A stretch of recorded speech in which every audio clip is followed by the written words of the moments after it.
ॐ गं गणपते नमः। नमस्कार दोस्तों, भक्ति ही शक्ति में आप सभी का स्वागत है। भक्त और भगवान, इन दोनों में एक अटूट प्रेम संबंध होता है। चाहे भगवान हो या भक्त, हर कोई सच्चे प्रेम का भूखा होता है। भगवान तो केवल अपने भक्त के सच्चे प्रेम, उसकी सच्ची भावना, अटूट विश्वास को देखकर कहीं भी हो, वो उसे ढूंढ के उसके पास चले आते हैं।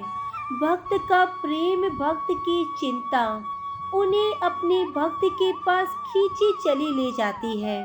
आज एक ऐसी ही कहानी मैं आप सभी को सुनाना चाहती हूँ।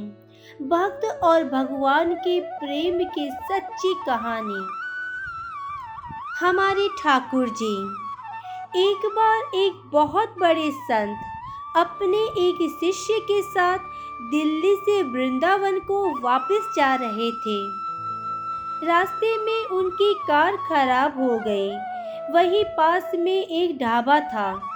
शिष्य ने संत को वहां चलकर थोड़ा आराम करने का आग्रह किया, जब तक कार ठीक न हो जाए या कोई दूसरा इंतजाम न हो जाए।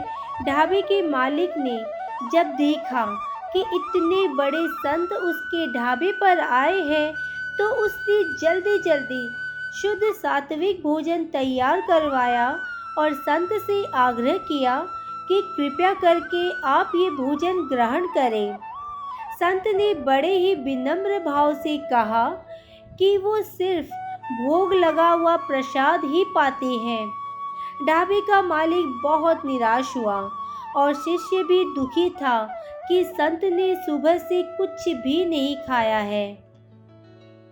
ठीक उसी समय एक और कार आकर वहां रुकी, जिसमें एक दंपत्ति गोपाल जी को लेकर बाहर निकले और ढाबे के मालिक से कहा कि कुछ सात्विक भोजन तैयार करवा दीजिए, मेरे ठाकुर जी के भोग का समय हो गया है। उन्होंने बताया कि वो लोग वृंदावन से दिल्ली अपने घर वापस जा रहे थे। रास्ते में एक दुर्घटना की वजह से वे समय से घर नहीं पहुंच सके और अब उनके गोपाल जी के भोग का समय हो गया है। उनके ठाकुर जी भूखे हैं। प्रभु की इस लीला को देखकर ढाबे के मालिक और शिष्य दोनों की आंखें भर आई। संत के लिए बनाया हुआ भोजन ठाकुर जी को भोग लगाया गया। फिर वो प्रसाद संत के पास लेकर गए। संत ने जब सारी बात सुनी तो वे दौड़कर गोपाल जी के पास आए और दंडवती करी। संत के आंसू रुकने का नाम ही नहीं ले रहे थे।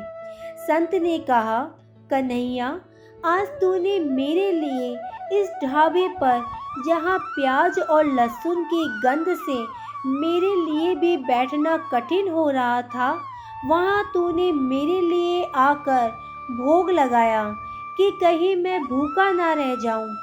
धन्य है तू जो अपने तुच्छ से तुच्छ भक्त के लिए कुछ भी करने को तैयार है। उस संत ने प्रसाद को माथे से लगाया। उसे आज वो प्रसाद अमृत से भी ज्यादा मीठा लग रहा था। दूसरी तरफ ढाबे वाला सोच रहा था, धन्य है तू सावरे, मैं तो घर पे तुझे सिर्फ कभी कभी कुछ मीठा ले जाकर लगा देता हूँ, वो भी अपनी बीवी के कहने से। और तूने मेरी इच्छा कि संत को मैं खाना खिलाऊं, उसे पूरा करने के लिए खुद चल कर आ गया। तेरी कृपा और तेरी करुणा का कोई पार नहीं है सावरे। उसी ढाबे में धर्म के कुछ ज्ञानी लोग बैठे थे, जो गोपाल जी की कृपा, उनके सुंदर रूप और उन दंपति के गोपाल जी के प्रति प्रेम को तो नहीं देख पा रहे थे, बल्कि उस दंपति के गोपाल जी को साथ लेकर घूमने की और ऐसी जगह बैठकर भोग लगाने की निंदा कर रहे थे, जहां बगल में सलाद के प्लेट में प्याज भी रखा हुआ था। नज़र भी हमारी है, नज़रिया भी हमारा है। हम देखते वही हैं जो हमारा मन देखना चाहता है। माखन की छोटी सी लोई के लिए गोपियों को नाच नाच रिझाता है। ये तो वो कान्हा है जो राम रूप में भीलनी के जूठे बैर भी स्वाद ले लेकर खाता है। राधे कृष्णा, गोपाल कृष्णा। बोलिए वृंदावन बांके बिहारी लाल की जय।